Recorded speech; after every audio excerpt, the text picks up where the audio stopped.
a gente teve um grande show à noite, hoje uma chuva maravilhosa, então tá muito fácil começar na hora, né? Então peço desculpas aí para quem chegou aqui pontualmente às 9 horas, mas a gente teve que começar esse tempinho aí de meia hora, e essa sala sofre um pouco com o barulho ali daquele espaço. Então na cadeira de vocês tem um fone, vocês podem utilizar, daí vocês ouvem o palestrante sem ouvir tantos ruídos ali no espaço do COV.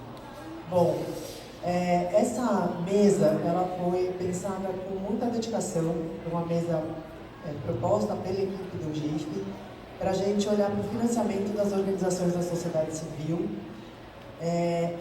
no cenário atual, né? Discutir um pouco sobre vamos fazer mais do mesmo ou vamos seguir na construção de novos modelos. Isso num cenário turbulento. Então a gente tem sentido muito, escutado muito do campo, muitas turbulências, muitas mudanças de cenário, como isso vai impactar e como a filantropia no Brasil pode responder a tudo isso. Então esse é o desafio dessa mesa e foi montar com palestrantes maravilhosos, vocês vão ver. A gente tentou fazer aqui pegando pessoas de caminhos diferentes, trajetórias diferentes, mas todos podem contribuir de uma forma bastante significativa para essa discussão. E quem vai mediar esta mesa é a Laís Figueiredo Lopes. Ela é sócia do SAS Bechara, Estúdio Rancho Figueiredo Lopes Advogados, doutora em Direito Público pela Universidade de Coimbra, em Portugal, mestre em Direito pela PUC. Ela é presidente da Comissão de Direitos e Terceiro Setor da OAB e vice-presidente do Conselho Nacional de Fomento à Colaboração no Confoco. Foi assessor especial do ministro da Secretaria-Geral da Presidência da República e participou, como todos sabem, ativamente da construção do Decreto 8.726. Laís, por favor, passo para você. Obrigada. Muito obrigada. Obrigada, Adriana. Obrigada, Chico. Uma alegria estar aqui. Eu vou chamar logo ao palco aqui os nossos painelistas, né? Vai ser uma alegria enorme dividir essa mesa com Douglas Belchior, Diane Souza, Ana, Fernanda Nogueira, por favor.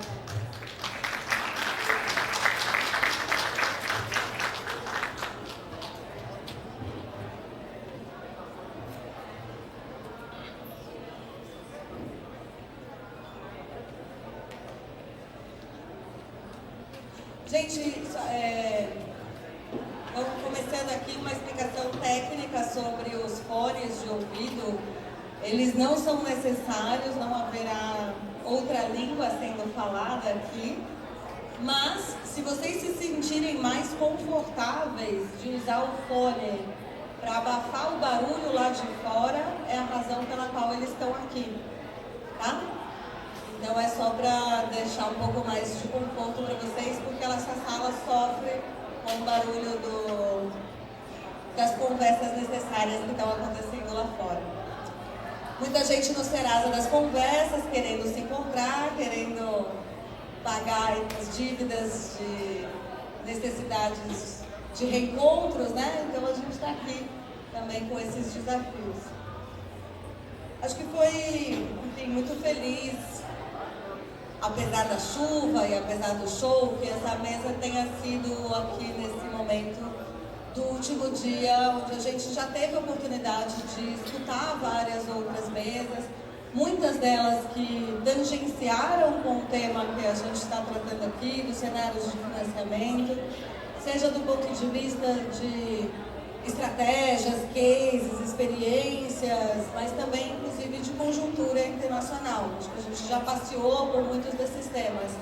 E a ideia aqui é justamente a gente conseguir trazer outros pontos de vista e fazer uma amarração de, afinal de contas, essa leitura de cenário pode nos levar aonde? Que tipo de possibilidades a gente tem a partir de agora, né? Quais são os caminhos para o fortalecimento, para o desenvolvimento institucional do campo, do ecossistema. E acho que a gente tem um desafio muito conhecido de financiamento das organizações, que requer uma estratégia de diversificação de fontes, mas também de formas, de pensamentos, de jeitos de agir, né? E a gente tem aqui um pupurri muito interessante para fazer essa conversa. Que passa também, inclusive, por entender a lógica do investimento social privado, por um lado, mas também das organizações da sociedade civil e da sua legitimidade de atuação, de como que se organiza. Então, sejam todos muito bem-vindos, quem está chegando agora. E para a gente esquentar essa conversa, a gente vai fazer 2 rodadas. Para a gente esquentar essa conversa, eu vou começar com o meu amigo querido aqui, Douglas Belchior. Douglas dispensaria a apresentação, mas eu vou apresentar, né? Ele é articulador e gestor do Hub Pergunta, a Casa dos Movimentos Negros em Brasília, que eu recomendo que todo mundo que vá para Brasília visite. Depois você diz aí o caminho, Douglas, como é que faz para visitar a Casa Pergunta, é muito bacana. Ele é membro do Conselhão, né, do Conselho de Desenvolvimento Econômico, Social e Sustentável, que é vinculado à Presidência da República. É membro também do Conselho Nacional de Promoção da Igualdade Racial, ligado ao Ministério da Igualdade Racial, e também membro da Comissão Técnica Nacional de Diversidade e Educação dos Afro-Brasileiros. Ele é muito mais que tudo isso que eu li, mas achei que era importante manter aqui a formalidade. E aí, Douglas, queria que você tentasse sistematizar um pouco desafios, mas também dicas, né? Que sugestões de reflexões a gente conseguiria sistematizar em relação aos desafios para o financiamento da luta e das organizações da equidade racial no Brasil, por favor.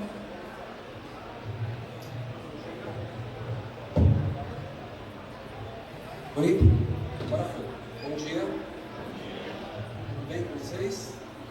Uma satisfação imensa, agradeço o Gil pelo convite, Laís, querida, generosa como sempre nas palavras, o Fernando, a Diane e a Ana, muito obrigado por dividir esse momento comigo.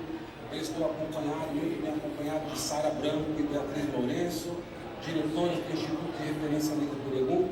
Cadê a Sara? Está ali a Sara, a companheira Sara e a companheira Beatriz Lourenço. Estarei também. É importante que todos conheçam muito melhores do que eu em tudo. E eu falo aqui também em respeito ao trabalho que elas realizam no Instituto de Referência Negra Peregrina. Vejam só, eu preparei na minha noite mal dormida uma intervenção, então que eu vou dividir em 2, certo? Porque nós vamos ter 2 rodadas. Eu sou professor de História em São Paulo, ajudo a construir um movimento chamado UNAF Brasil, um movimento de educação e de combate ao racismo já há muitos anos. Trabalho no cursinho popular há 26 anos. Há 25 nós temos um curso de educação popular em Mauá, que é a minha cidade de origem, lá com a África, uma cidade da região metropolitana de São Paulo, e nesses anos todos me dedico a construir o movimento negro.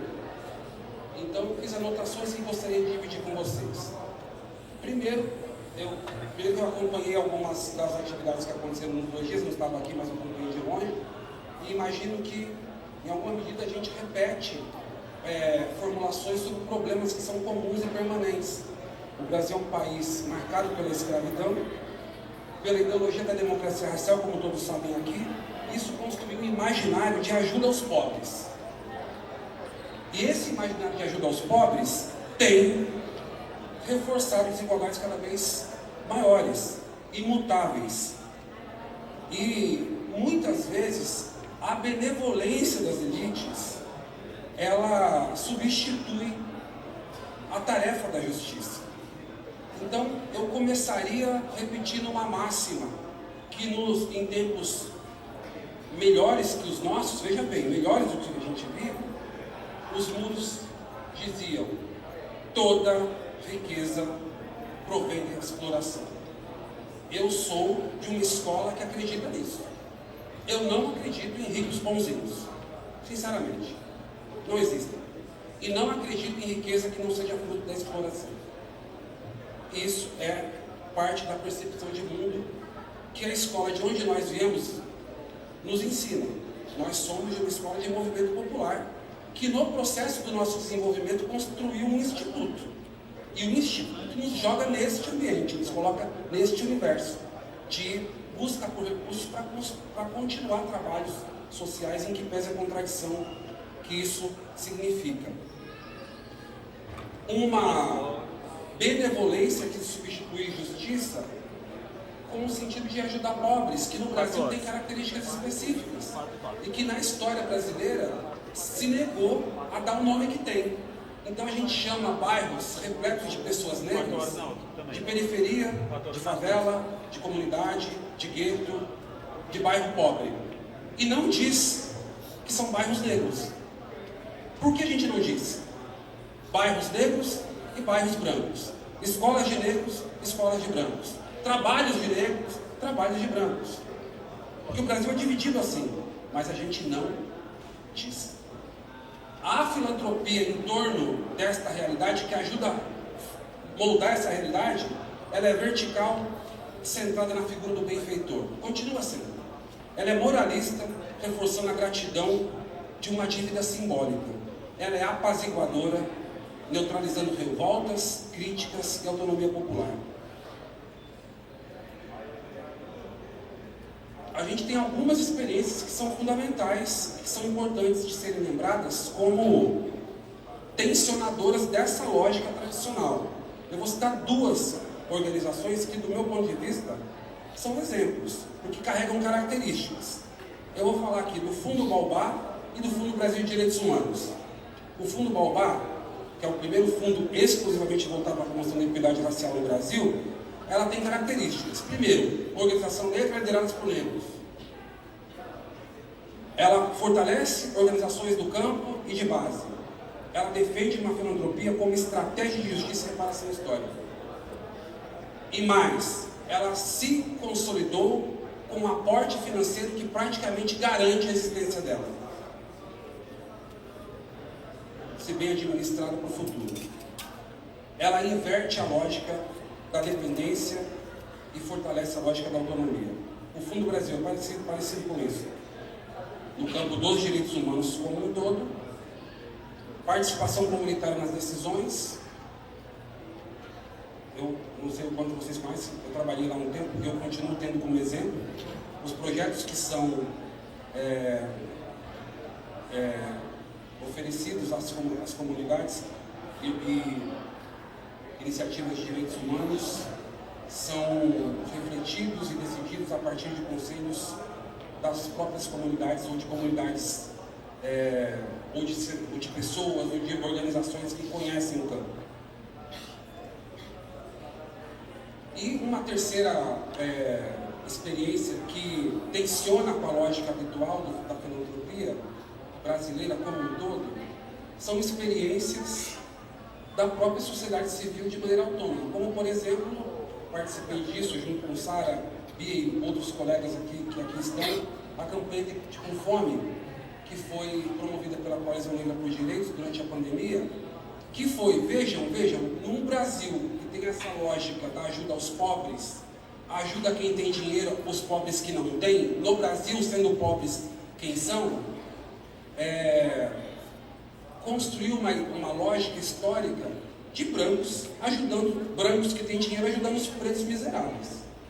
A capa das revistas, das organizações filantrópicas, isso hoje está um pouquinho assim, né? Mudou um pouco por conta do chamado politicamente correto, muito bom, mas até pouco tempo atrás constrangedor, né? Então você pega as propagandas das organizações de filantropia, os pobres catarrentos com roupa rasgada, em situações indignas, pretos. E o filantropo, bonito, bem vestido, cheiroso, de gravata.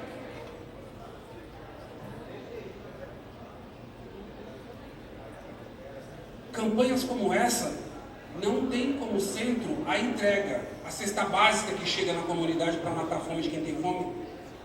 E isso é muitíssimo importante, não é menos importante. Mas ela vai acompanhada de articulação de denúncia pública, de ações jurídicas, de mobilização política e fortalecimento de redes comunitárias. Então a campanha não existe por si só pela entrega material, mas pelo que acompanha do ponto de vista político, organizativo. Eu vou terminar. Uma filantropia comprometida com a realidade brasileira precisa ser reparatória, reconhecendo que há uma dívida histórica com os povos deste país, a começar pelos originários indígenas, pelos negros e pelos pobres que a modernidade fez. Ela é redistributiva de poder, entregando meios de decisões às comunidades historicamente excluídas. Ela é construída a partir do território, respeitando os saberes locais e as cosmovisões ancestrais. Ela precisa ser antirracista. Não basta aliviar o sofrimento do colonizado. É preciso acabar com o sistema que produz a colonização. E eu não percebo a filantropia brasileira preocupada com isso. E eu não acredito nela comprometida com isso. Eu não vejo ela comprometida com isso.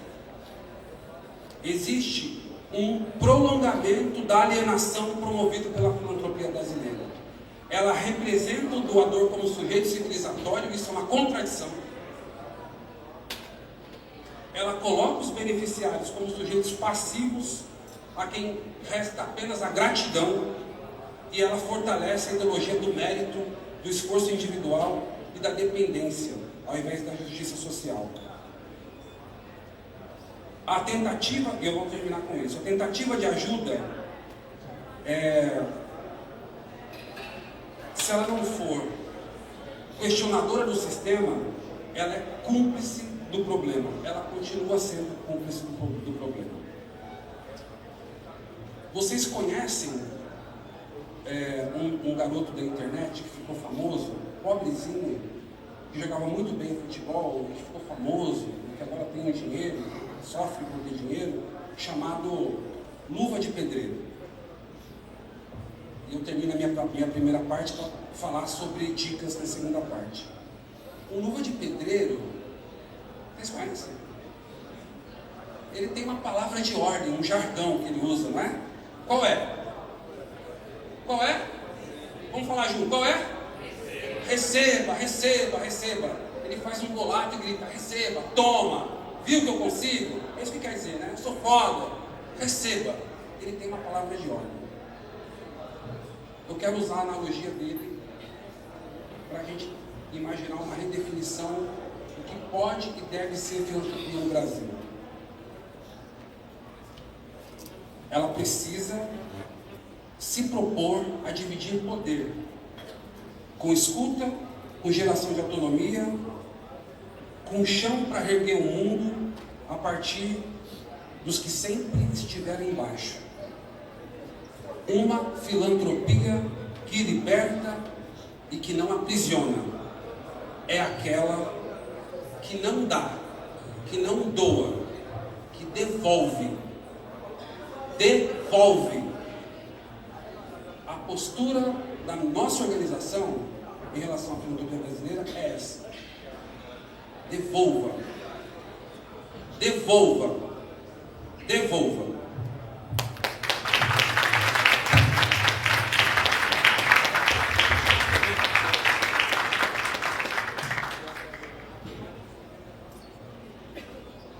Com essas provocações iniciais, acho que a gente tem o desafio de conectar tudo que a gente está vivendo no Brasil, porque cada vez que a gente, no pêndulo da política, quanto mais a gente avança, mais resistência também tem do outro lado, de querer que esses avanços não aconteçam, né? Então, acho que a gente já está com muitos avanços, não só nas formulações do que a gente está conversando aqui sobre a filantropia e a equidade racial, mas a gente tem aí a ascensão do Trump nos Estados Unidos, querendo proibir a diversidade, as políticas, a existência, negando a existência das pessoas em última instância. E esse também é um tema que nos preocupa aqui nessa mesa sobre os cenários de financiamento das organizações de sociedade civil. E para isso eu vou pedir para Ana Nascimento, que é diretora da Pórticos, amiga querida, formada em Relações Internacionais pela PUC de Minas. Ela possui mestrado em Gestão para o Desenvolvimento na Alemanha e está desde 2019, primeiro como gerente de programas e a partir de 2023 como diretora regional para a América Latina, responsável pela atuação filantrópica da organização no Brasil, Colômbia, México e Peru. Então, Ana, queria que você tentasse trazer para a gente um pouco da perspectiva do financiamento das organizações de sociedade civil, tanto do ponto de vista do ecossistema, quanto também do ponto de vista das próprias organizações. Como é que você acha que a política internacional americana está impactando na filantropia e como é que isso se conecta com a nossa vida aqui no Brasil? Por favor.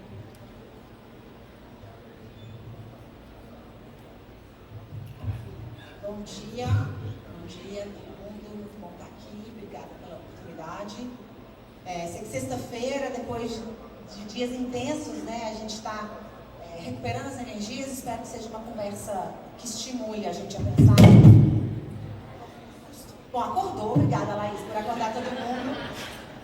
Acho que a gente tem tido alguns momentos, né, que ajudam a gente desde o primeiro dia a acordar, assim, né, algumas questões tecnológicas que nos despertam. Bom, acho que alguns pontos, essa minha reflexão inicial, ela é estruturada em, primeiro, algumas reflexões sobre o contexto e depois alguns pontos específicos que a gente tem pensado internamente, tanto sobre a atuação da filantropia quanto sobre o ecossistema de desenvolvimento e cooperação como um todo. Então, primeiro, antes de tudo, acho que é importante a gente lembrar que a gente está passando por um momento de crise ou de restrição de atuação ou de mudança de direcionamento dos recursos, mas que quando a gente está no meio do processo, às vezes é difícil a gente fazer uma análise muito profunda, muito complexa, que a gente está vivendo. O que a gente pode fazer? A gente pode olhar para o passado. A gente aprende muito para o passado, porque, infelizmente, essa não é a primeira e nem vai ser a última vez que a gente vai ter mudanças do cenário internacional para o direcionamento de recursos em alguns temas, algumas regiões do mundo, etc. Então, olhando para o passado, especialmente o passado bem recente, né, que a gente teve aqui, já de algumas restrições de atuação da sociedade civil, a gente tem alguns elementos que a gente pode trazer para reflexão. Um primeiro é que a gente vê muito pouca efetividade nos cortes no longo prazo. Então, são ações que no curto prazo têm um impacto grande, mas que no médio e longo prazo tendem a se dissipar. O que isso significa? Isso significa que a gente não deve reagir pensando no curto prazo. A estratégia do medo, a estratégia da desmobilização, a estratégia de causar conflito na própria sociedade civil é uma estratégia muito eficaz para desmobilizar. Então, o primeiro passo é não ter uma reação imediata reagindo a esse corte de recursos ou de redirecionamento de recursos dos Estados Unidos, por exemplo, porque, historicamente, o que a gente observa é que isso não se mantém no longo prazo. Então, acho que a primeira palavra é, talvez, não reagir baseado no medo e nessa primeira reação instintiva que a gente tem. O que a gente precisa, sim, é pensar em estruturas e mecanismos que permitam que a gente navegue esses processos de uma maneira um pouco mais estável, entendendo que eles vão ter uma tendência a acontecer ciclicamente. Um outro ponto de contexto que é importante a gente pensar é que a filantropia internacional e a nacional nunca vão cobrir esse buraco da cooperação internacional, bilateral, né? Então de país para país. Nunca, por causa do volume de recursos. O volume de recursos da cooperação bilateral é infinitamente maior do que qualquer recurso que a filantropia, mesmo as maiores filantropias, vão conseguir aportar. Então, é importante a gente... Por que eu coloco isso? Porque quando a gente pensa nas atuações de filantropia e de sociedade civil no momento de crise, a gente tem que pensar em ações de manter o coração das coisas atuando, não fazer igual o que estava antes, porque a gente não vai conseguir fazer igual o que era antes, porque o recurso não é o mesmo. Então, é realidade, né? A gente tem que entender que o recurso é de uma magnitude absolutamente diferente. E o terceiro ponto de contexto é que, especialmente nesses momentos em que o ecossistema internacional está em mudança, a filantropia nacional tem um papel muito importante. Então, acho que fica aí um chamado, né? Eu não apresentei a Pórticos, né? Eu assumo que as pessoas conhecem que é uma absoluta falácia, porque a Pórticos tem um perfil super baixo. Então, a Pórticos é uma organização filantrópica internacional. A gente faz a gestão dos recursos familiares, a filantropia familiar de uma família holandesa. A gente tem atuação em mais de 90 países do mundo. E a minha atuação é voltada para a América Latina. A gente tem escritórios em 6 regiões do mundo. O escritório da América Latina fica em São Paulo, responsável por Brasil, Peru, Colômbia e México. Desculpa que eu não fiz essa introdução no início. Mas, então, o meu lugar de fala é um lugar da filantropia internacional. Mas o que eu estava trazendo é que, mesmo olhando esse cenário internacional, o que a gente observa é que nesses momentos de mudança e de redirecionamento, a filantropia nacional ela tem um papel muito importante, porque é ela que está mais próxima das organizações e ela que consegue atender a alguns temas, especialmente quando a gente considera que os temas que estão sendo mais, um dos temas, né, que tem sido mais levado à tona como uma desculpa ou uma razão, uma das razões para o congelamento e redirecionamento desse recurso internacional bilateral é a soberania nacional, são os temas de interesse nacional, são os temas que são mais sensíveis. Então, se a gente tem uma filantropia nacional que consegue ser uma boia salvadora das organizações que estão fazendo as atuações nesses temas que são mais sensíveis para o país, a gente consegue talvez navegar de uma maneira um pouco mais estável nesses momentos de crise. Então, tendo esse pano de fundo, eu acho que tem algumas reflexões que eu posso compartilhar, tanto para o campo filantrópico quanto para o campo da sociedade civil organizada. Então, para o campo filantrópico, e aí ecoando um pouco o que o Douglas trouxe, eu acho que o estar perto dos parceiros é essencial. Isso significa ser muito transparente e quais são as possibilidades de parceria, trabalhar na base da confiança. Então, a gente acredita muito na filantropia baseada em confiança. O que isso significa? Flexibilidade de recursos, poder remanejar para as atividades que são centrais, poder entender quais são os temas que são mais urgentes naquele momento e priorizar aquilo. Então, ter uma relação próxima com os parceiros e realmente trabalhar numa lógica de parceria e não numa lógica de subserviência ou de doação ou de entrega é essencial. Isso, obviamente, é desafiador porque exige, como o Douglas também já falou, abrir mão de poder, abrir mão de controle, né? E controle é uma palavra que às vezes é difícil da gente dimensionar. Então, acho que dar essa segurança nesses momentos de instabilidade é importante, que a filantropia tem que estar perto dos seus parceiros. Uma outra reflexão é a importância e o valor de agir de uma maneira coordenada. A filantropia agir de uma maneira coordenada.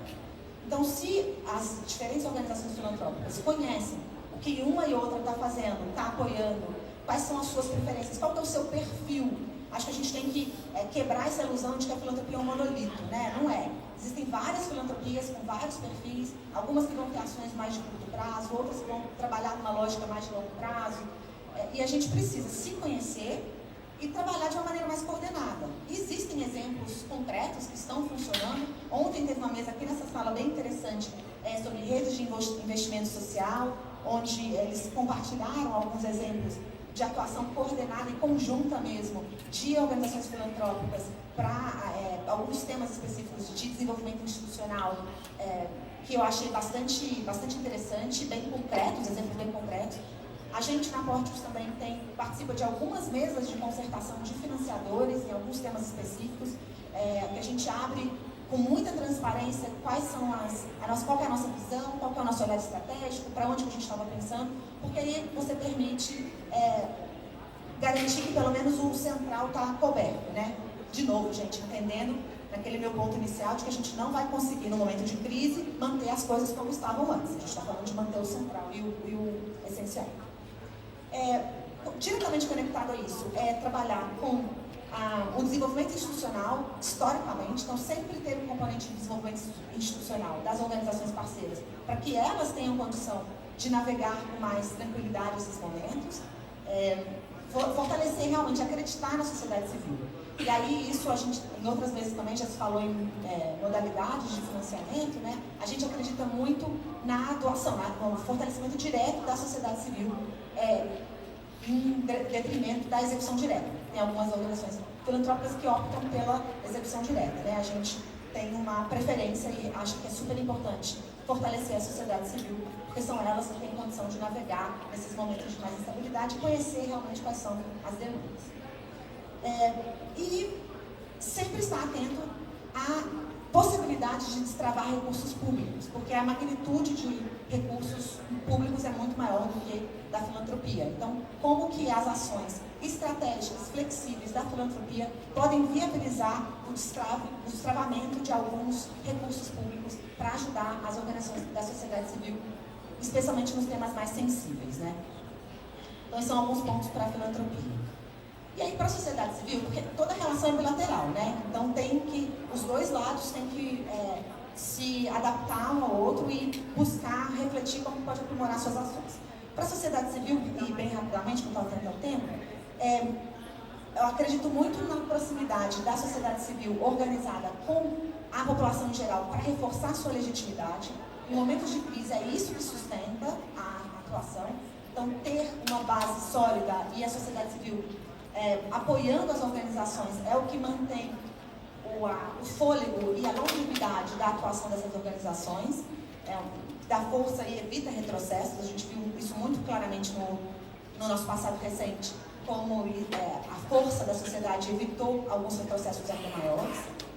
O autoconhecimento e ter clareza da sua missão central é muito importante, porque em momentos de crise, saber o que precisa ser despriorizado naquele momento, para manter a sua longevidade é muito importante. Então, ter um conhecimento, ter um forte desenvolvimento institucional, ter a sua missão central muito clara, permite navegar essas instabilidades de uma maneira um pouco mais, com menos dor. Estabelecer uma relação muito próxima com os seus financiadores e conhecer o apetite e perfil dos diferentes financiadores, conectado ao que eu falei antes, que não é um monolito, existem vários tipos. Então, quem pode ser meu aliado no momento de emergência? Quem é o meu aliado no longo prazo? Então, entender isso. E o último ponto, que aí eu vou deixar só uma pincelada que eu gostaria de explorar no segundo bloco, é a gente repensar a estrutura como um todo de recursos. E aí o papel tem uma camada de fundos, que eu acredito muito, que pode ajudar a gente a navegar esses momentos de instabilidade, e aí eu conto mais um pouco. Obrigada, Ana.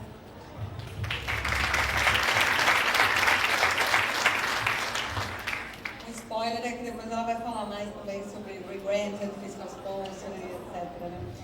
Mas eu quero pegar, Ana, da tua fala para conectar com a próxima, a palavra legitimidade. Né? Essa provocação foi falada aqui no começo. Eu liderei o processo de articulação do marco regulatório das organizações da sociedade civil no governo federal entre 2011 e 2016.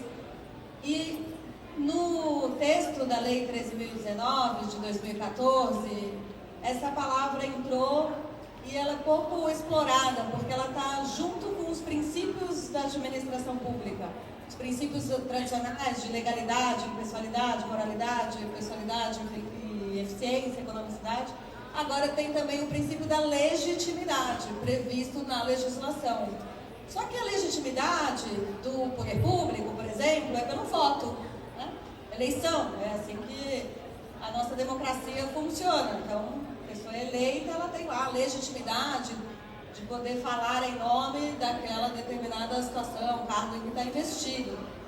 No mercado, na vida econômica, muitos os líderes de mercado são aqueles que conseguem alcançar aí números mais expressivos nessa lógica capitalista em que a gente está inserido. Mas e a legitimidade das organizações da sociedade civil, que ninguém elege para falar em nome de, e que a gente não pode achar que quem é legítimo vai ser quem tem mais recursos, né? Então, a legitimidade vem justamente do trabalho construído, das bases, da conexão com a temática que você atua. E para falar de legitimidade, nesse cenário de financiamento das organizações da sociedade civil, eu quero chamar minha conterrânea, que é a Diane. Para quem não sabe, eu também sou do Maranhão. E a Diane, ela é, além de maranhense, ela é professora e associada do Instituto Baixada, onde ela já foi presidenta. Ela é diretora de operação do Instituto de Formação, Fellow Ashoka. E ela também é conselheira do Instituto Antônio Carlos Ponce, né, o ACP, do Instituto Redes. Ela pediu para falar aqui no currículo dela que ela gosta de conversar sobre filantropia comunitária, futebol e vida boa. Obrigada, Laís. Bom dia, gente. Primeiro eu gostaria de falar uma coisa que é para a equipe do GIF, que no Nordeste, quando chove, é nosso inverno. Não precisava desse ar-condicionado dormir ligado não, viu? Porque tá difícil. Tá difícil. Mas enfim, pelo menos vocês viram como o Fortaleza fica bonito quando chove, né? Pelo menos daqui de cima. Eu quero dizer que eu estou bem feliz do congresso estar acontecendo em Fortaleza, também bem feliz de ver as pessoas passando perrengue, porque a gente está desconcentrando poder, conhecimento e riqueza, mas isso é muito difícil quando toca na pele da gente, quando toca no íntimo da vivência de vocês que vieram lá não sei de onde, para não só passear, né, por Fortaleza, mas para poder ver como é que se materializa mesmo o conceito da desconcentração, desconcentrando. Então, não se trata só da premissa de entender, né, a necessidade, mas de viver o entendimento da forma como a gente está vivendo, quando o congresso, por exemplo, acontece num lugar que não é São Paulo, que deve ter um monte de prédio bonito para comportar, sei lá, 30 mil pessoas, porque esse é o contexto de São Paulo, o contexto de Fortaleza é outro, então a gente tem que fazer as adaptações. Isso faz muito conexão com a minha fala, porque quando a gente está falando sobre sustentabilidade das organizações, tudo que eu sei sobre filantropia comunitária e desenvolvimento foi o meu território que me ensinou. Então, eu falo a partir dele, né? E aí, quando a gente está falando sobre sustentabilidade das organizações, a gente fala muito sobre as potencialidades e hoje eu quero falar sobre fragilidades. E eu quero falar sobre como nós vamos trabalhar para fortalecer as fragilidades. Porque tudo que a gente está vivendo hoje em dia é uma demonstração de que a gente está realmente frágil. É uma demonstração de que a gente precisa conversar sobre o que está acontecendo dentro do nosso contexto de filantropia, de investimento social privado, que nos deixa, do dia para a noite, tão assustados e desesperados em saber como é que nós iremos sobreviver daqui por diante. Em contextos, por exemplo, que não são tão distantes daqueles que a gente vive, mas que afetam diretamente o nosso dia a dia. Uma floresta, uma árvore, para poder viver bem, ela precisa de liberdade. Vocês que moram em cidades que são mais... não são no Nordeste, vocês têm muitas árvores que tem no fundo uma calçada. As bordas das árvores geralmente não são tão bonitas, não tem muito verde, né? Estão ali resistindo, porque é sua natureza. Aqui não. Aqui uma árvore, geralmente ela não está na calçada, está na terra, ela tem liberdade. Ela consegue criar um ecossistema de cooperação com outras plantas e consegue sobreviver. Vento, água, chuva, brisa do mar, né? As organizações não podem ser uma árvore com a base de calçada. A gente não pode colocar concreto no pé das organizações, porque as organizações precisam de liberdade perene, permanente e constante para poder conseguir se pensar nos seus territórios e, além de se pensar nos seus territórios, conseguir fazer colaboração para que a sua existência continue sustentável. Então, uma árvore com concreto na raiz não tem sustentabilidade. Ela tem prazo de validade. E ela vai morrendo aos poucos. E as nossas organizações, elas não podem ser uma árvore com base de concreto, né? Elas têm que ser uma árvore que está na terra, que tem o território legitimando a sua atuação, para aí sim conseguir pensar sustentabilidade. Porque a sustentabilidade, ela não é não deveria ser uma necessidade anual das organizações. A sustentabilidade não deveria ser um foco de resposta da filantropia e do investimento sobre e como vocês vão fazer. A gente tem várias perguntas que são feitas para as organizações o tempo inteiro, né, anualmente, sobre e daqui para frente? E daqui para frente? E depois dos 3 anos? E depois dos 12 meses? Né? Então a sustentabilidade para as organizações está mais como um ponto de sufoco do que necessariamente como uma estratégia de funcionamento. E quem está fazendo isso, ficar sufocante, é o investimento social privado. A gente não consegue pensar sustentabilidade de forma estratégica sem que o investimento social privado e a filantropia brasileira, por exemplo, nos dê espaço para que a gente consiga materializar estratégias de atuação, operação, permanência e financiamento. Não dá. Então, Ana, a gente vai precisar conversar para poder entender, e aí eu acho que o Congresso é muito importante. Agora mesmo estou com vontade de fazer uma listinha, que é botar quais são as organizações, quais são os financiadores. Eu também não tenho nada a perder, né? Não sou mais da gestão do Baixada, sou só associada, então aqui eu posso. Então, eu acho que eu estou com vontade de fazer uma listinha, A e B. Quais são as organizações, hoje em dia, que, né, os financiadores, que hoje em dia fazem com que nossas organizações sejam árvores na terra, eu não vou botar as que não fazem, mas como a gente gosta de uma moda, de lançar uma novidade, seria interessante para que as pessoas pudessem migrar do lado B para o lado A. Né? Então esse é um chamado mesmo, é um chamado real, porque a gente precisa entender como é que a gente se coopera, como é que a gente colabora para poder tornar essa terra, tornar essas árvores, né? Porque aqui nós somos muitas árvores, aqui nós temos muitas organizações, aqui nós temos muitos territórios, mas a gente precisa entender de verdade quem é que está do nosso lado, não só fazendo a doação da benevolência, viu, Douglas? Mas quem está pensando estrategicamente a construção de um Brasil que consegue, de fato, se concentrar poder, conhecimento e riqueza, mas, sobretudo, pensar o território como uma potência da solução que a gente precisa para que esse país consiga avançar de verdade.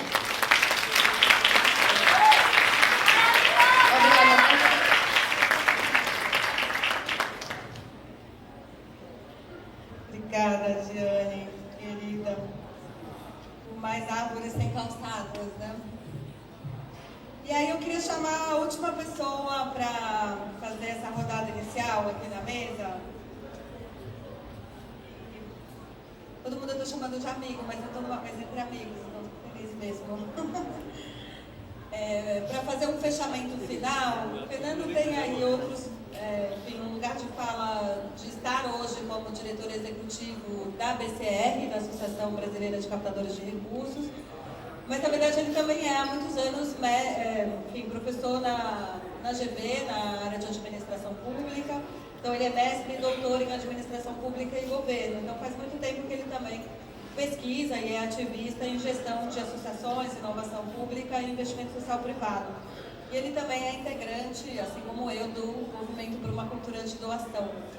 E aí, Fernando, eu queria que nesse fechamento aqui dessa primeira rodada, você trouxesse um pouco esse lugar do investimento social privado como...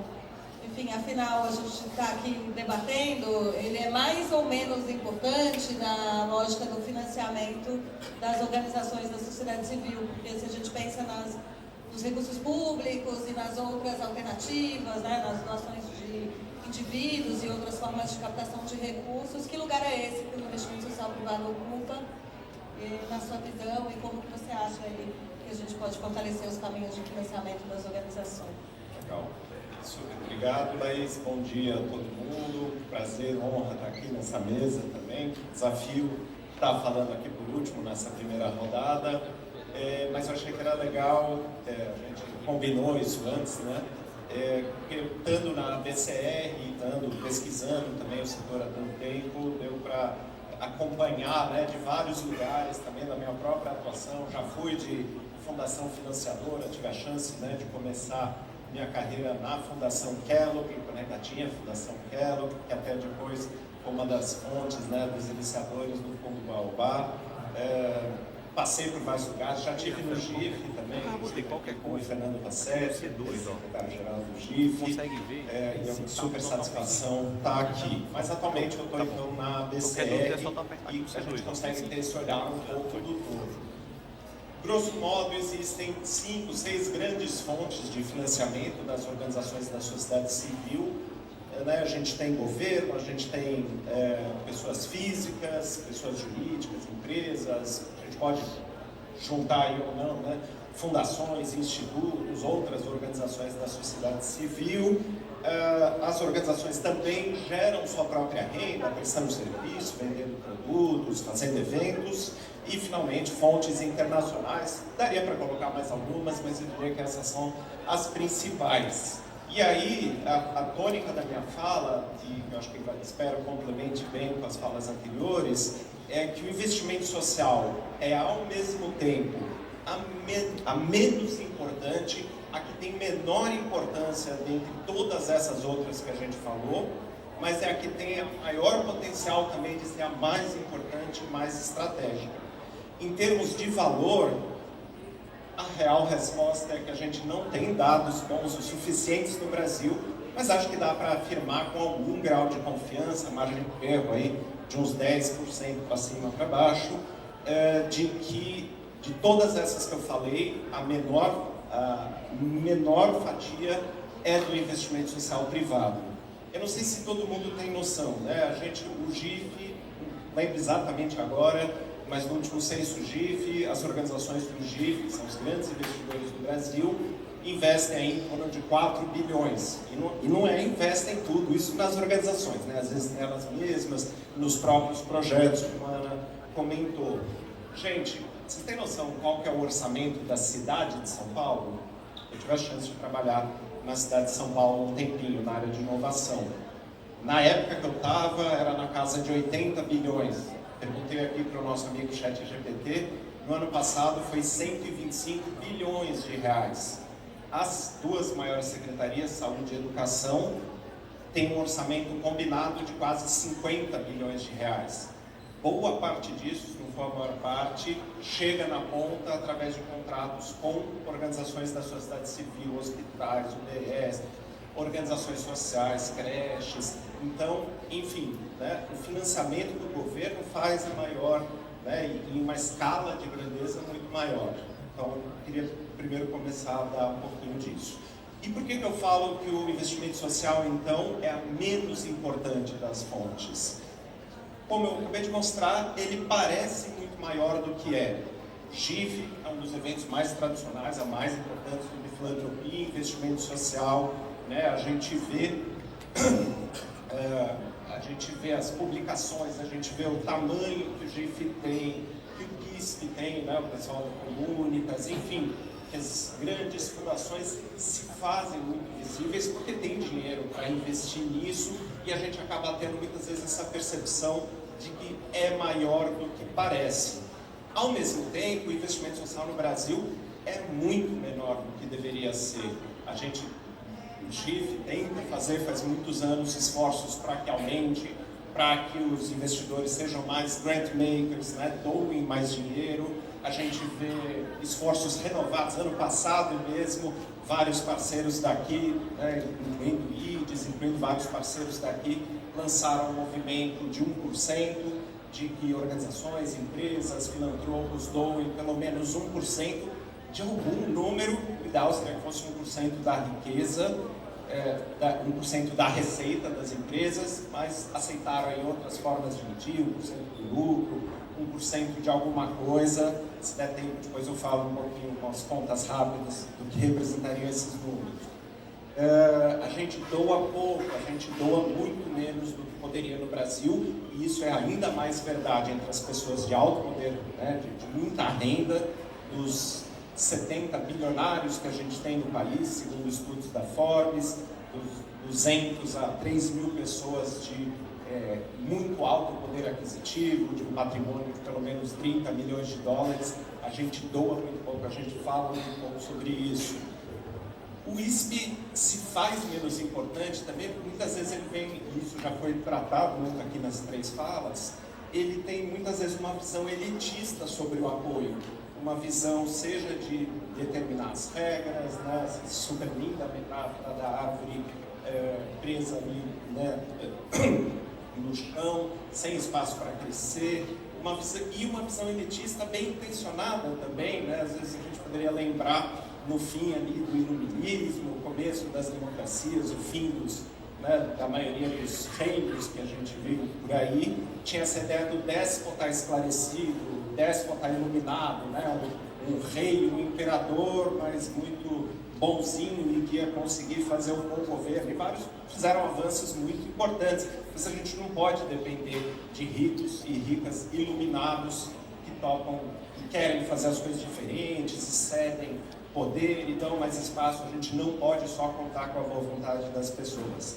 E o investimento se torna menos importante também quando a gente vê, né, resultado de tudo isso é essa assimetria de poder, né, de quem doa, define as regras, define quantos relatórios, quanto tempo vai doar, os temas, né, e acaba criando, no caso, um mercado da captação, né? Se a gente depende muito disso, eu nunca vou esquecer, eu não lembro se eu já estava aqui no GIF, eu fui fazer uma reunião de uma potencial associada, um médico super bem treinado na Grande São Paulo, que tinha montado um projeto social de saúde, fui lá falar com a gestora.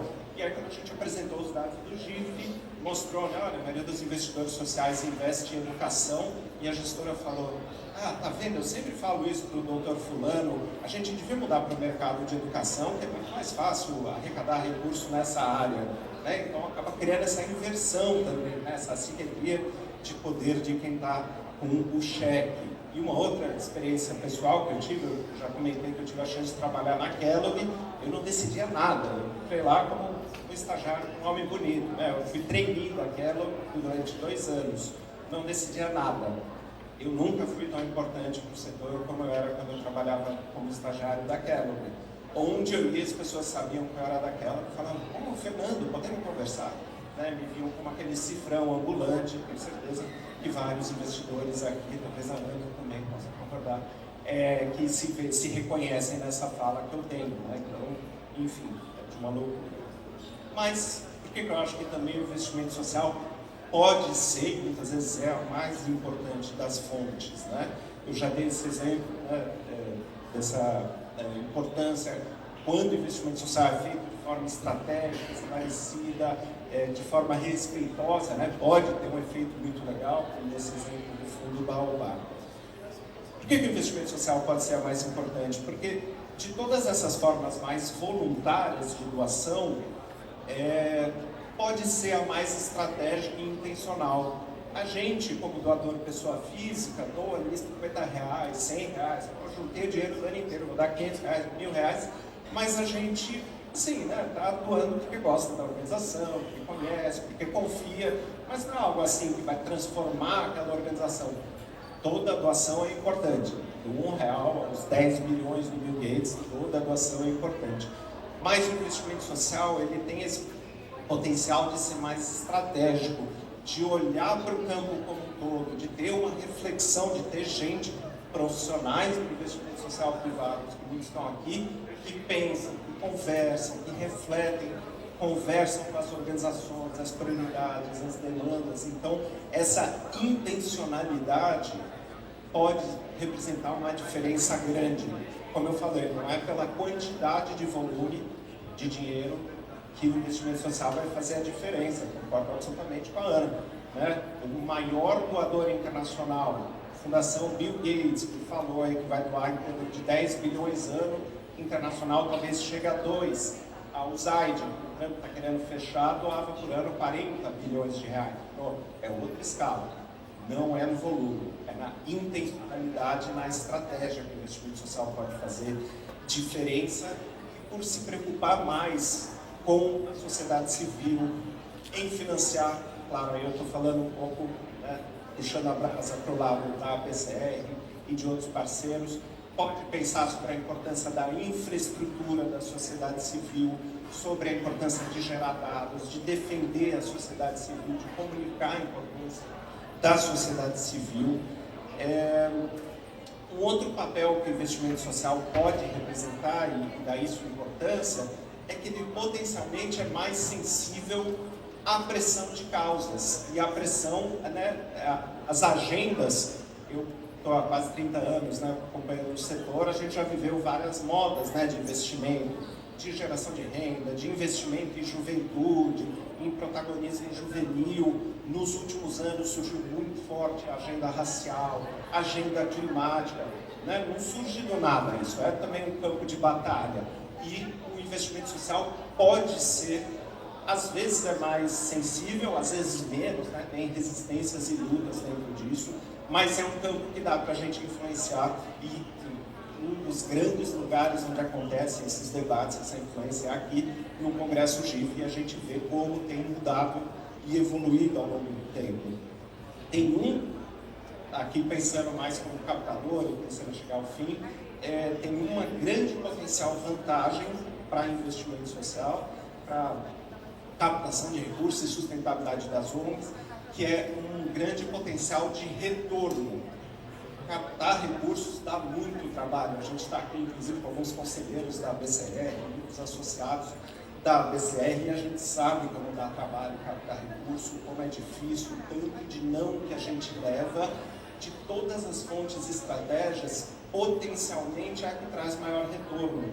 Você conversar com algum grande filantropo, com a Ana da Porte, desculpa, e de repente uma conversa iluminada, não, tenho certeza, eu vou investir não sei quantos, né, 100 mil, 200 mil, 500 mil reais na sua organização.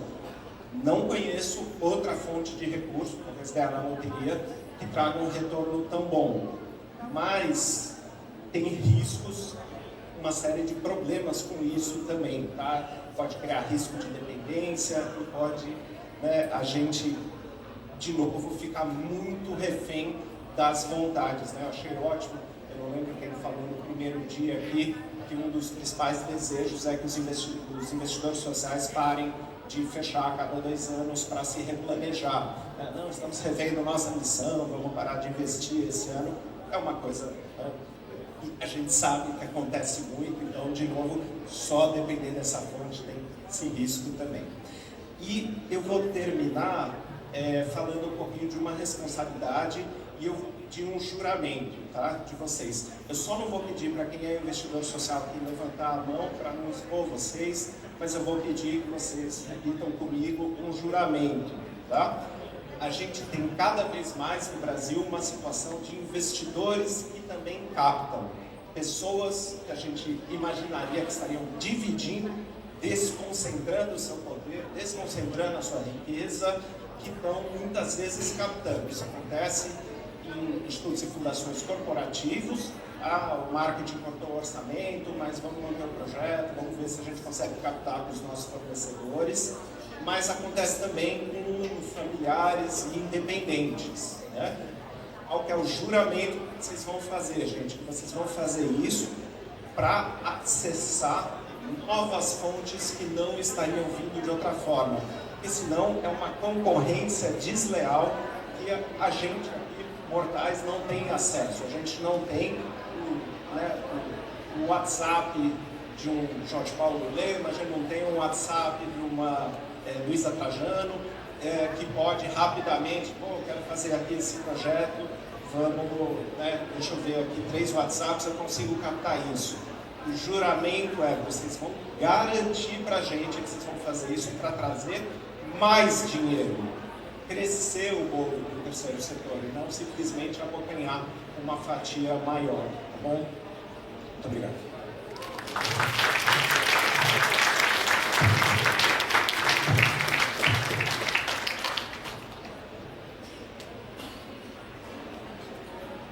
Alô? Muito inspiradora essa primeira rodada, a gente teve aqui 1 hora de conversa.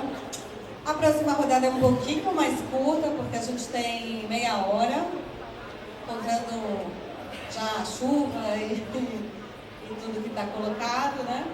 Mas, enfim, a ideia é que nessa segunda rodada a gente possa também dialogar com as falas anteriores e poder fazer fechamentos finais e etc. Né? Eu queria só rapidamente contar para vocês, eu não sei se todo mundo aqui conhece, tem um projeto que chama Sociedade Civil 2023. Esse projeto continua atual, ele foi feito em 2013 por uma articulação de diversas organizações, eu estava no governo na época, em 2013, e a ideia era planejar cenários possíveis, futuros, para a sociedade civil organizada para os próximos 10 anos. E aí a gente fez isso para 2023. E os cenários, eles têm uma metodologia, que é a metodologia da Rios Partner, que no final ele trouxe 4 cenários. Depois vocês pesquisem na internet se vocês quiserem conhecer mais, porque tem vídeo, relatório, é super bacana. Mas eu vou comentar os 4 cenários rapidamente, só para fazer essa provocação final. Porque ele tem, na nossa construção, ele levou nomes de brincadeiras de crianças. Então, um dos cenários era o passanel, né? Aquela brincadeira que a gente passa o anel, vai passando, né? E não sabe direito com quem ficou o anel, tem que adivinhar. Que era um pouco um cenário onde a gente tinha a participação social estabelecida, uma democracia aparentemente robusta e forte, mas na verdade era tudo, as pessoas estavam enganando, né? Porque as decisões não passavam pela participação social e etc. E ali, em cada relatório, em cada cenário, a gente discutia também o financiamento, porque era isso, também tinha um monte de promessa e as coisas não se efetivavam. O outro cenário era o mestre mandou, que era um cenário onde, em termos de o mestre mandou, aquela brincadeira que um determina, o outro vai lá e faz, era um cenário que o mercado era a principal fonte de financiamento, e a gente está falando também da filantropia, do investimento social privado, nessa linha de eu digo o que você tem que fazer e você me entrega numa lógica muito mais de prestação de serviços, de encomenda de projetos, do que necessariamente de apoio às lutas, às causas e etc. O terceiro cenário, o cenário ideal, assim, mais interessante, era o Ciranda, onde era mais horizontal, onde a gente tinha uma economia circular e a gente conseguia ter, no cenário a gente desenhava inclusive que teria internet para todo mundo, em todas as praças, e inclusão digital e etc. Mas tinha um quarto cenário, que eu deixei por último justamente para fechar, que era o cenário amarelinha, onde a gente faz de tudo em nome de chegar ao céu. E nesse cenário a gente projetou em 2013 que teria um presidente terrivelmente evangélico e que muitas das coisas que estavam colocadas aconteceram. O financiamento muda de lugar, porque o dinheiro público continua existindo, mas as organizações que passam a acessar recursos do governo, os perfis de projetos, né, a matriz de mérito das coisas muda quando a gente tem um cenário mais conservador, né?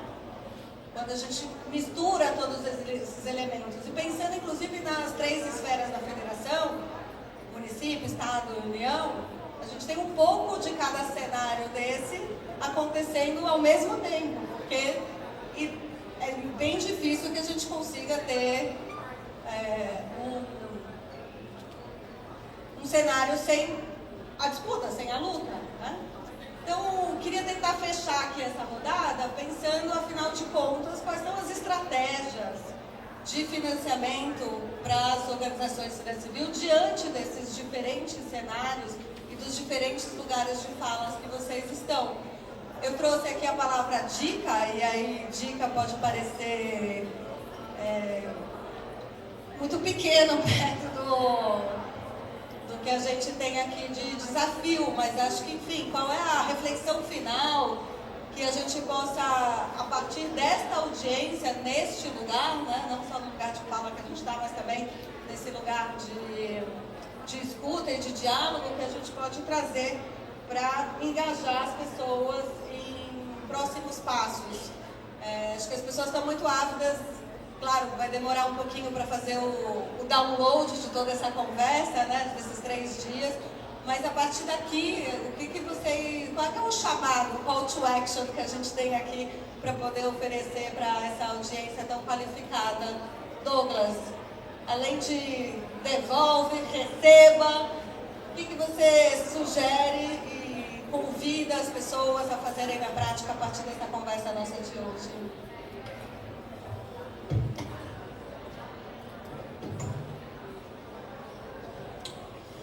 Muito bem. Financiamento para organizações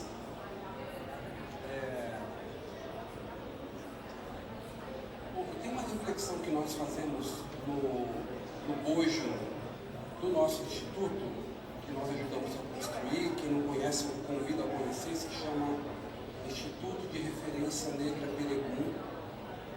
Era uma associação que já existe há cerca de 15 anos, nos últimos 4 se torna um instituto.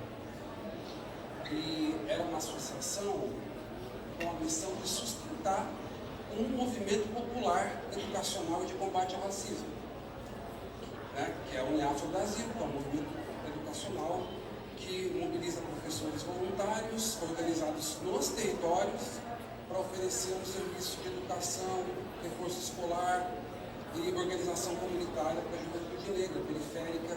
Começa em São Paulo, mas se espraia hoje para vários estados brasileiros. Portanto, é um instituto que nasce da costela de um movimento. E esta origem o caracteriza. O caracteriza e positivamente e negativamente, as duas coisas, o diferencia das características gerais que configuram, por exemplo, institutos do universo do terceiro setor. Pela sua origem, nem melhor nem pior, apenas, né, com algumas diferenças. Do ponto de vista, por exemplo, de guardar como princípio autonomia política para sua atuação, independente da vontade de operadores de recursos e de financiadores. Isso é um problemaço. Porque bom, aí eu vou ler, tá? Para não me perder aqui. Sempre há uma profunda desconfiança política que vão desde a dúvida sobre a capacidade de organizações com esse perfil, sobretudo organizações negras, de executar os recursos. Há uma dúvida sobre a competência. Há uma dúvida sobre a honestidade. E há sempre uma dúvida do ponto de vista político.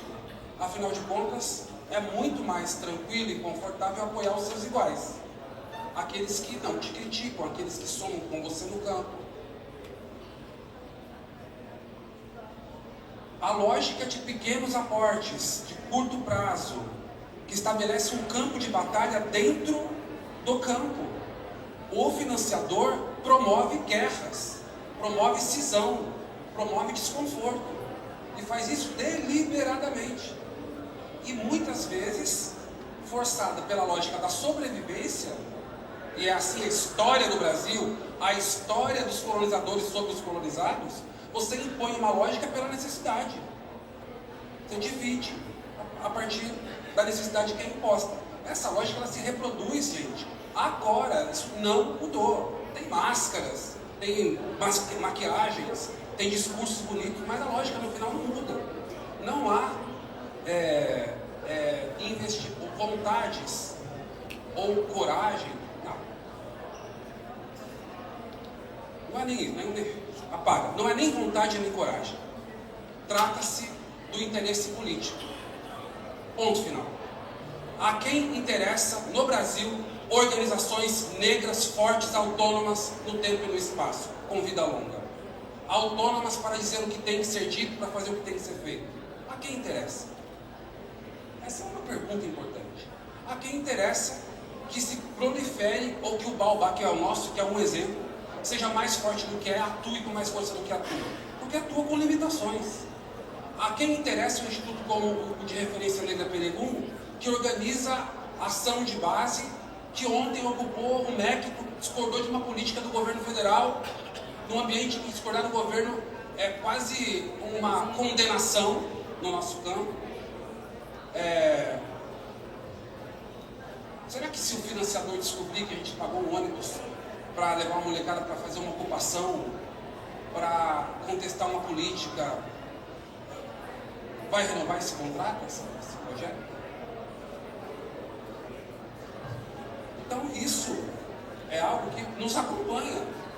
Quanto do nosso tempo a gente deixa de fazer política, deixa de articular a comunidade, deixa de fazer as coisas tão importantes que a gente tem para fazer do ponto de vista da ação social, para se preocupar em, cara, só tem dinheiro até dezembro, só tem dinheiro até novembro. A gente não sabe se continua ano que vem. Isso, bom, para esta organização de onde nós somos, é como voltar a ser, como ter medo do ontem, porque a gente sobreviveu a vida inteira, a gente se torna um instituto, a gente passa a constituir um instituto já velhos de estrada, né?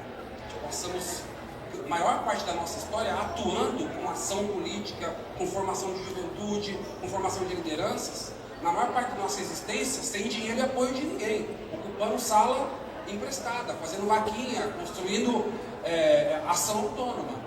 Mas a gente sabe das limitações e dos problemas da vida. A demonização do envolvimento de organizações e dos seus membros na política, seja em relação a processos eleitorais, seja a relação com governos, seja em uma atuação mais política mesmo, de fomento, de liderança, de articulação do campo. Há muitas e muitas organizações financiadoras que não querem se meter com isso, não querem pôr seu dinheirinho, né, como se fosse um dinheiro limpo. Né? Existe dinheiro limpo? Eu realmente tenho dúvida. É sincera a minha dúvida. É sincera. O exercício de exigência de métricas insanas de impacto, que inclusive há técnicas para você mentir em relatórios, para você forjar resultados. E o apadrinhamento, a gente percebe, cara, assim, são coisas que são assim, descaradas. A galera tem uma relação com o campo que é uma relação de trabalho, e tudo bem, é da vida. As pessoas trocam de trabalho, e um dia trabalham numa fundação, que trabalha em outra, e tudo bem. Tem pessoas muito comprometidas que fazem esse circuito, mas percebam que é um circuito bastante fechado, de relações que explicam o Brasil, certo? As famílias, os colegas da escola, daquela escola particular, daquela cidade, daquele tal, daquele ambiente, daquele grupo, e que se reproduz isso na política, nos partidos, e se reproduz também nesse campo, nesse setor. É muito complexo, é muito difícil. É difícil esse exercício permanente, que eu considero indigno para quem está, Diana fala isso brilhantemente, trabalhando no chão. Como se a gente tivesse que ficar pedindo esmola o tempo todo, quando a gente deveria ser apremiado pelo que faz. Porque é um exercício de lavagem moral do setor que financia. Porque eu tenho que lembrar a frase inicial: toda riqueza vem da exploração. Uma parte grande dessa benevolência serve de tanque de lavagem moral da história das famílias. Grande parte das famílias tem passado escravocrata, relações escravocratas, né? A exigência de estampar a marca de quem doa. Nossa, gente, um país tão cristão, tão religioso, não tem aquela coisa de ajudar, de fazer o bem sem dizer a quem. Não, vamos lá, com todo respeito. Assim, entre nós, eu vou falar de coisas muito particulares aqui. Nós temos vetos. Nós já tivemos situações de ter recurso oferecido, por exemplo, pelo Carrefour. Adoro citar nomes e foda-se. câncer? Não. Não. Uma empresa assassina de negros? Não, para nós não serve. Ponto final. É uma questão de princípio político. Cada um tem o seu, a gente respeita. O nosso é esse. Vale do Rio Doce? Não. Uma empresa assassina de pessoas pretas, de quilombolas, de rebeldes. Ponto final. Não. Ah, esse dinheiro é muito diferente do dinheiro de outras organizações também corporativas, também brancas, também ricas. Não, o dinheiro é o mesmo, gente. Existe a dimensão política. Se a gente for vetar o apoio que vem pela origem, a gente não pode pegar dinheiro nenhum. Por quê? Léo Huberman, A História da Riqueza do Homem. Agora, custa muito caro essa sinceridade, entendeu? Porque, no final das contas, a minha passagem e o meu salário está sendo pago com esse dinheiro. E aí mora a contradição entre você observar a necessidade da vida real, concreta, pagar as contas no final do mês, manter um projeto, continuar ajudando os meninos. Ontem fizemos uma ação, os meninos ocuparam o MEC de manhã e foram para a piscina à tarde. Juventude negra viva, na piscina e no sol. Ontem eu me realizei, foi a coisa mais bonita que aconteceu na minha vida. Não foi só um protesto, não foi só uma ação política, não foi só um ambiente pesado. Os moleques encararam a polícia e depois caíram na piscina, vivos. Não sei se a gente vai repetir isso. O fato objetivo é que isso não cabe em relatório. Mas essa é a nossa necessidade. Então, é possível esse papo reto entre nós? Em algum momento? Sem que isso signifique prejuízo, signifique taxar de radical, signifique taxar de inconveniente. Eu acho que a gente precisa ter essa conversa sincera. Eu quero terminar agradecendo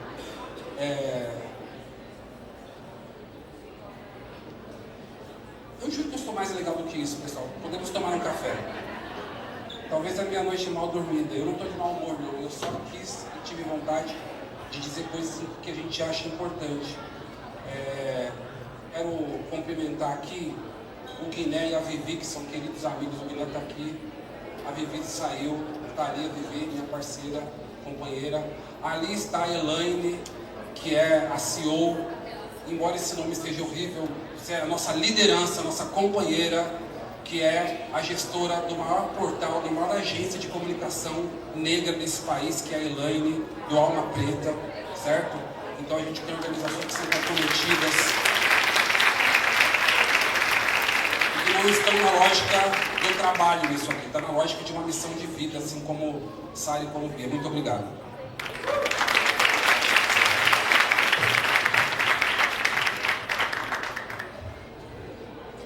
Muito obrigada, Douglas. Tanto é possível a gente ter esse papo reto que a gente está tendo aqui, né? Então, obrigada ao GIF por fazer esse convite, por abrir esse espaço, para gerar essas reflexões que nos movimentam, nos tiram da cadeira, e é para isso que a gente está aqui. A gente vai fazer, então, essa última rodada, Ana, se puder, a gente tem esses últimos minutinhos, então... vou te pedir aí também para você trazer suas reflexões finais. Obrigada. Eu vou ser bem breve. Eu acho que, seguindo na lógica de papo reto, né? Eu acho que a gente já falou muito da necessidade de fortalecer o campo filantrópico, ficar mais próximo, ser mais transparente, realmente dialogar com todos os parceiros, falando também como a sociedade civil pode e deve sempre garantir a sua legitimidade, estar com as suas bases muito fortes. E aí o outro elemento, olhando o ecossistema, e aí de um lugar de novo de filantropia internacional, é que chegar diretamente nas organizações, às vezes é um desafio burocrático, estrutural, das organizações filantrópicas internacionais. Então tem um ator aí no meio que eu queria chamar a atenção, que às vezes a gente relega e que tem um papel que eu acho que a gente pode fortalecer, que é a camada do meio, que são os, não peço também em inglês, mas os re-granters, né, os que repassam recursos, ou os fundos, ou essas organizações que conseguem ter uma robustez institucional para receber esses recursos internacionais, com legitimidade da ponta e repassar com essa flexibilidade que é tão importante. Entendendo que tipo de informação casa, entendendo que a transformação ela é coletiva.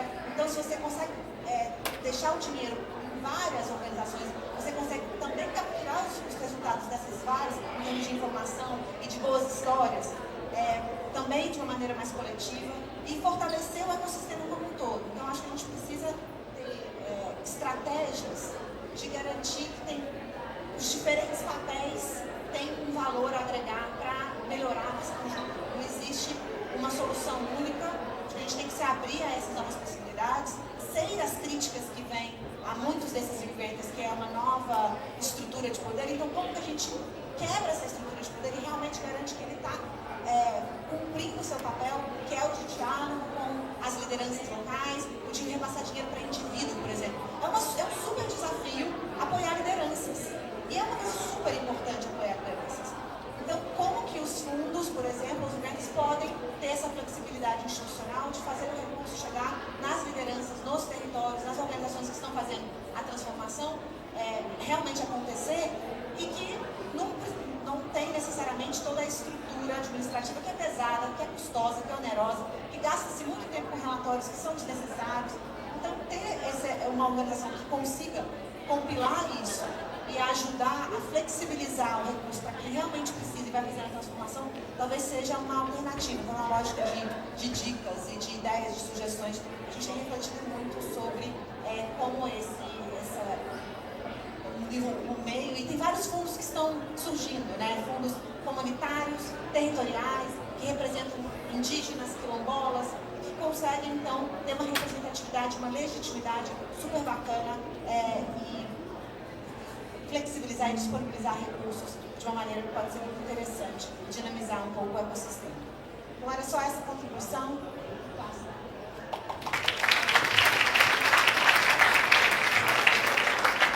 Super obrigada, Ana.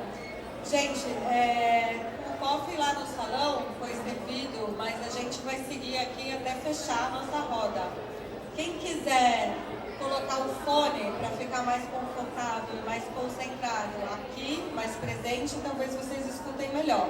Mas é opcional, não falaremos em outra língua. Diane, por favor. Isso eu já não posso garantir, mas a gente está aqui com vários idiomas. O português falava que era Atenas brasileira, né? Não, sobre isso das estratégias de financiamento, acho que uma coisa fiquei muito animada, viu, Fernando? Você dizer que você tem dificuldade de captação, você é da BCR, então a gente está realmente ruim. E uma outra coisa é que eu gosto de falar de contexto, né? Então, assim, eu fico olhando vocês que estão, sabe, acessando outros universos da filantropia do investimento social privado. Você fala, nossa, eu queria ter um contato da Luísa Trajano, eu só queria ter um contato de uma empresa lá de São Luís, entendeu? Porque é isso, a gente também tem várias ambições dentro das ambições que a gente carrega para que funcionem nossas organizações, e a gente consegue construir um ecossistema de necessidades, assim, que é preciso contextualizar, entendeu?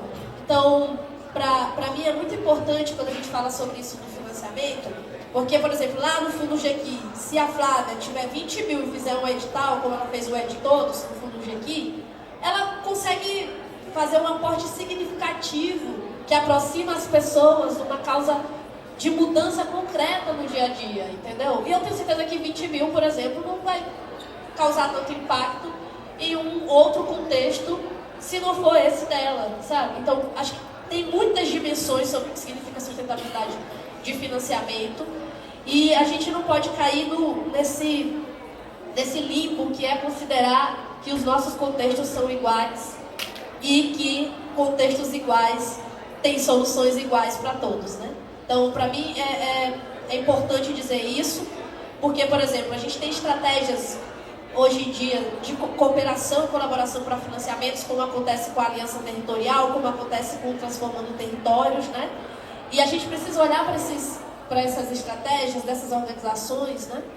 Porque a gente está construindo perspectivas sobre tudo, né? Então, há 2 anos eu encontrei a Ana no Congresso GIF Depois ela foi para o Maranhão, pediu uma reunião comigo e quando eu estava contando para ela sobre o Baixada, eu queria muito emplacar o financiamento, que ela financiasse um programa. Né? Ah, nossa, agora vai rolar aqui financiamento um programa nosso. E aí a Ana virou e falou assim, nossa, estou muito interessada, mas eu queria que a gente conversasse sobre o apoio ao funcionamento de vocês. E eu fiquei chocada, porque né, você vai conversar com o financiador, você não precisa que você projeto, ponto final. Ele quer uma coisa, o resultado, né? Ah, vou financiar um programa de educação para atender 100 crianças. E a Ana falou para mim que estava interessada em financiar o meu funcionamento, ou seja, garantir que a minha estrutura estratégica de ser quem eu sou como organização continuasse acontecendo. Então a estratégia nesse momento, viu, Laís, é que a gente também considere que é importante sim financiar a condição política das organizações que estão no território para que elas continuem fazendo o que elas fazem numa dimensão de desenvolvimento institucional, numa dimensão de estratégia, numa dimensão de prosperidade. É isso.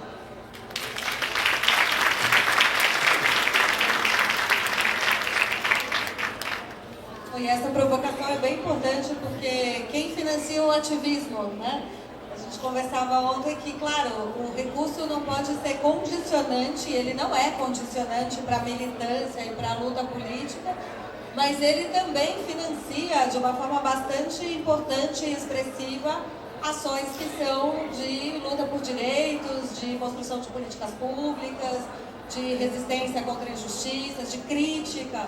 E isso tudo faz parte desse ecossistema também. Quando a gente participa de conselhos de políticas públicas, conselhos de direitos, isso também é uma ação importante que faz parte da representação institucional da organização, mas se ela não tiver recursos livres e flexíveis para poder também apoiar esse tipo de ação, apoiar passagens aéreas e participação em reuniões e eventos, ela também vai estar desidratando a possibilidade da sua capacidade institucional de influência, de incidência política também.